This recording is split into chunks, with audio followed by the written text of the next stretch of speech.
Bismillahirrahmanirrahim. Assalamualaikum warahmatullahi wabarakatuh. Innal hamdalillah nahmaduhu wa nasta'inuhu wa nastaghfiruh wa na'udzu billahi min shururi anfusina wa min sayyiati a'malina. May yahdihillahu fala mudilla lahu wa may yudlil fala hadiya lahu. Asyhadu an la ilaha illallah wahdahu la syarika lahu wa asyhadu anna Muhammadan 'abduhu wa rasuluhu la nabiyya ba'dah. Amma ba'd. Kaum muslimin yang dirahmati Allah Subhanahu wa taala, alhamdulillah, segala puji bagi Allah Subhanahu wa taala yang telah menimpahkan nikmatnya kepada kita begitu besar dan begitu banyaknya nikmat dari Allah Subhanahu wa taala, sehingga Allah katakan di dalam Al-Qur'an, wa in ta'uddu ni'matallahi la tuhsuha. Apabila kalian hendak menghitung-hitung nikmat Allah, maka niscaya kalian tidak akan mampu menghitungnya. Maka kewajiban kita sebagai seorang hamba adalah senantiasa bersyukur kepada Allah Subhanahu wa taala, dan dengan bersyukur Allah Subhanahu wa taala berjanji, la in syakartum la azidannakum. Ya. Apabila kalian bersyukur, maka niscaya aku akan tambahkan. Wala in kafartum inna adzabi lasyadid. Tapi apabila kalian berbuat kufur terhadap nikmatku, maka ketahuilah sesungguhnya azabku teramat pedih. Kaum muslimin yang dirahmati Allah Subhanahu wa taala, salawat serta salam semoga senantiasa tercurah kepada Nabi kita Nabi Muhammad sallallahu alaihi wasallam beserta para keluarganya, para sahabatnya, dan orang-orang yang senantiasa berjalan di atas sunnahnya. Dan insyaallah pada kesempatan kali ini kami ingin membahas sedikit tentang tempat-tempat yang disyariatkan atau disunnahkan untuk diziarahi ketika kita sedang beribadah umrah, agar ibadah kita semakin sempurna, agar waktu yang kita gunakan, waktu yang singkat saat kita berada di tanah suci, agar dapat digunakan dengan baik dan maksimal. Maka penting bagi kita untuk mengetahui tempat-tempat mana saja yang disyariatkan, yang disunnahkan, atau yang mendatangkan pahala ketika kita mengunjunginya. Maka ada baiknya kita kali ini membahas, dan semoga ini dapat bermanfaat untuk kita semua dan untuk kaum muslimin ketika berada di tanah suci. Kaum muslimin yang dirahmati Allah Subhanahu wa taala, dan dalam hadis Nabi Muhammad sallallahu alaihi wasallam bersabda, la tushaddur rihal illa ila thalathati masajid. Janganlah kalian melakukan perjalanan panjang atau bersusah payah dalam melakukan perjalanan kecuali apabila kalian menuju 3 masjid. Kata Nabi Muhammad SAW, Masjidil Haram, wa Masjidil Hadha, wa Masjidil Aqsa. Masjidil Haram dan masjidku ini, yaitu Masjid Nabawi dan Masjidil Aqsa. 3 tempat ini atau 3 masjid ini yang disyariatkan, yang dibolehkan oleh syariat untuk kita bersusah payah melakukan perjalanan. Dan masjid yang pertama adalah Masjidil Haram. Jadi tempat pertama yang disyariatkan untuk dikunjungi atau diziarahi selama kita berada di tanah suci adalah Masjidil Haram, dan banyak lagi kelebihan-kelebihan yang ada di dalam Masjidil Haram. Kaum muslimin yang dimuliakan Allah Subhanahu wa taala, adapun tempat yang kedua yang disyariatkan untuk dikunjungi atau tempat yang mendatangkan pahala apabila kita berkunjung kepadanya, yaitu adalah Masjidin Nabawi. Dan ini terletak di kota Madinah. Sebagaimana sabda Nabi Muhammad SAW juga di dalam hadisnya, salatun fi masjidi hadha khairun min alfis salah fi masiwah illa Masjidil Haram. Salat di masjidku ini lebih baik daripada 1000 salat di tempat yang lain kecuali di Masjidil Haram. Karena di Masjidil Haram tadi dalam hadis lebih baik daripada 100.000 salat. Kalau di Masjidil Nabi 10.000 salat, lebih baik daripada 10.000 salat di tempat lain. Dan ini merupakan keutamaan Masjidin Nabawi. Kemudian dalam hadis yang tadi juga, la tushaddur rihal illa ila thalathati masajid, Nabi sebutkan masjid yang kedua adalah Masjidin Nabi sallallahu alaihi wasallam. Dan banyak hal yang bisa kita lakukan di sini. Di antaranya apabila kita berkunjung ke Masjid Nabawi, maka usahakan agar dapat kita salat di 2 rakaat di Raudhah. Karena Nabi Muhammad SAW juga mengatakan, antara rumahku dan mimbarku merupakan taman dari taman-taman surga. Ya, itu artinya ada kemuliaan, ada keutamaan di tempat ini. Ya, setelah kita melaksanakan sholat di Raudhah dan berdoa di sana, kemudian kita juga dianjurkan untuk menziarahi Nabi Muhammad SAW. Allah menziarahi makam Nabi Muhammad SAW dan dua sahabatnya, Abu Bakar As-Siddiq dan Umar bin Khattab.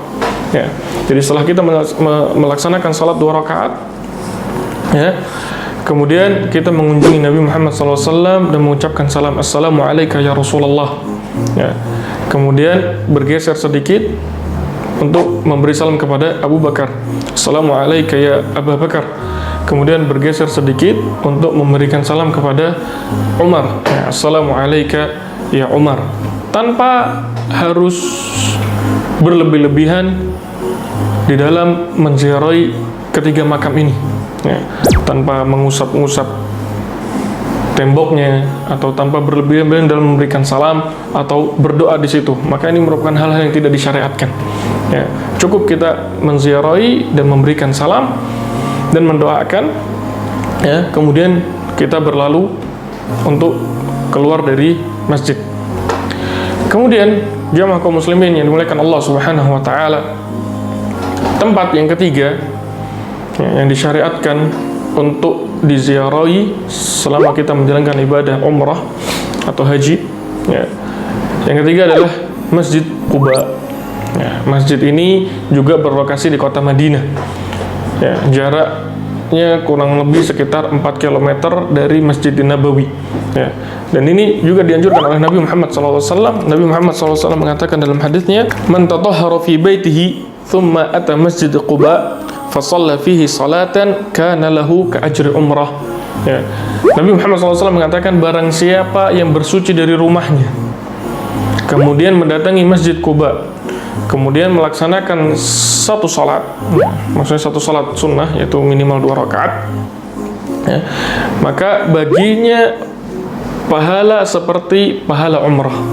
Nah, ini merupakan keagungan, ya, atau keutamaan tersendiri bagi Masjid Quba. Dan perlu diketahui, ya, di antara catatan sejarah, ya, mengatakan bahwasanya Masjid Quba ini merupakan masjid yang juga dibangun oleh Nabi Muhammad SAW ketika beliau datang ke Madinah. Dan ini tempat yang ketiga yang disyariatkan untuk kita kunjungi selama kita berada di tanah suci. Dan kunjungan kita di sini kalau disyariatkan artinya mendatangkan pahala, ya, bagi si pengunjung tersebut atau bagi sejamaah tersebut. Kemudian jamaah dimuliakan Allah Subhanahu wa taala, tempat yang berikutnya yang disyariatkan untuk kita kunjungi selama kita berada di tanah suci adalah makam Baqi. Ya, makam Baqi ini berada di samping Masjid Nabawi. Ya. Dan ini juga masuk dalam keumuman hadis Nabi Muhammad SAW, "Zurul qubur fa innaha tudzakirul maut." Ya, berziarahlah kalian ke makam-makam atau ke kubur-kubur karena itu akan mengingatkan kalian akan kematian. Sejatinya perjalanan kita ke tanah suci merupakan perjalanan ibadah. Ya, banyak hal yang harus kita renungi di sana, banyak hal yang harus kita lakukan dalam rangka beribadah kepada Allah Subhanahu wa taala, dan diantaranya adalah mengingat kematian. Ya, karena Nabi Muhammad SAW mengatakan, "Aktsiru min dzikri hadimil ladzat." Kata Nabi dalam hadis yang lain, perbanyaklah oleh kalian mengingat tentang penghancur kenikmatan. Ya, maka penghancur kenikmatan adalah kematian. Ya, inilah pemutus kehidupan dunia dan awal gerbang menuju kehidupan akhirat. Ya, maka Nabi menganjurkan kita untuk memperbanyak mengingat kematian, dan di antara cara kita mengingat kematian yaitu dengan menziarahi kubur, ya, melihat kondisi orang-orang yang telah mendahului kita. Ya, maka ini akan mengingatkan kita, akan melembutkan hati kita dan mengingatkan kita akan akhirat dan meningkatkan semangat kita dan keimanan kita untuk beribadah kepada Allah Subhanahu wa taala. Dan ketika kita berziarah, maka dianjurkan pula untuk kita memberikan salam, ya, kepada orang-orang yang telah mendahului kita dan mengucapkan Assalamualaikum ay ahlad diyar minal mu'minin wal muslimin wa inna insyaallah bikum lahiqun wa nas'alullah as-salamah wal afiyah. Ya, ini doa yang dianjurkan ketika kita memasuki pemakaman. ya, atau kuburan. Dan kita juga mendoakan bagi kaum muslimin yang ada di sana, dan juga di sana di makam Baqi terdapat informasi-informasi yang sangat bermanfaat untuk kaum muslimin, ya, bagaimana adab-adab dan hal-hal apa saja yang dilarang ketika kita menziarahi suatu makam atau kuburan, ya. Karena di sana banyak informasi yang bisa kita dapatkan, maka jangan sampai kita melewatkan untuk mendapatkan atau menambah ilmu kita atau wawasan kita terhadap agama kita, agama Islam.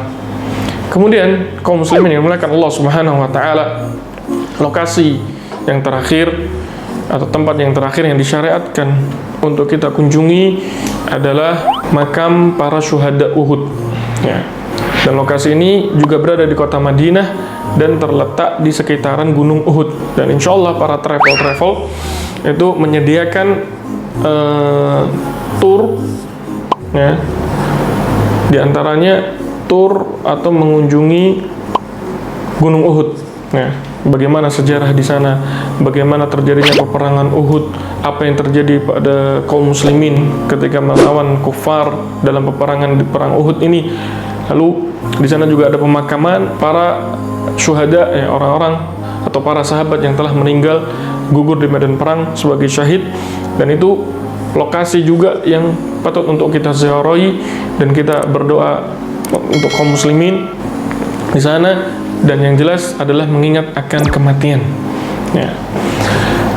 Jemaah kaum muslimin yang dimuliakan Allah Subhanahu wa taala, itulah tempat-tempat yang disyariatkan untuk kita kunjungi, yang artinya apabila kita berkunjung ke sana akan mendatangkan pahala, dan ini merupakan sunnah dari Nabi Muhammad SAW. Adapun tempat-tempat yang lain yang berada di tanah suci, ya, atau di kota Mekah dan kota Madinah yang kebanyakan menjadi destinasi, ya, wisata, maka itu merupakan hal yang boleh-boleh saja tanpa ada berlebihan di sana. Yang jelas niatkan ketika kita menuju ke Mekah atau Madinah untuk beribadah haji maupun umrah, maka utamakan tempat ini jangan terlewatkan, dan ambil keutamaan-keutamaan ketika kita mendatangi tempat ini, ya, yaitu 3 masjid dan 2 pemakaman. Yang pertama Masjidil Haram di Mekah, kemudian Masjidil Nabawi di Madinah, kemudian Masjid Quba juga di Madinah, ya, 3 masjid dan 2 pemakaman, yaitu makam Baqi dan juga makam para syuhada Uhud yang terletak di sekitaran Gunung Uhud, ya. Mungkin yang sekilas dapat bermanfaat untuk kita semua, dan semoga setiap perjalanan kita ke tanah suci dapat diterima oleh Allah Subhanahu wa taala. Dan bagi siapa jamaah yang dari kaum muslimin yang belum sempat untuk berziarah ke Mekah dan Madinah, semoga Allah Subhanahu wa taala membukakan rezekinya dan membukakan taufiknya untuk memberikan kita kesempatan bisa mendatangi 2 tempat suci kaum muslimin, yaitu Mekah dan Madinah, untuk menjalankan ibadah haji maupun umrah. Baik, para kaum muslimin yang dimuliakan Allah Subhanahu wa taala, mungkin ini yang bisa disampaikan. Semoga yang sedikit ini dapat bermanfaat dan menambah wawasan kita tentang kondisi atau keadaan ketika kita beribadah haji dan umrah selama di 2 kota suci, yaitu Mekah dan Madinah, ya. Mungkin ini yang bisa disampaikan, kurang lebihnya kami mohon maaf. Aqulu qouli hadza wa astaghfirullah li wa lakum. Wassalamu alaikum warahmatullahi wabarakatuh.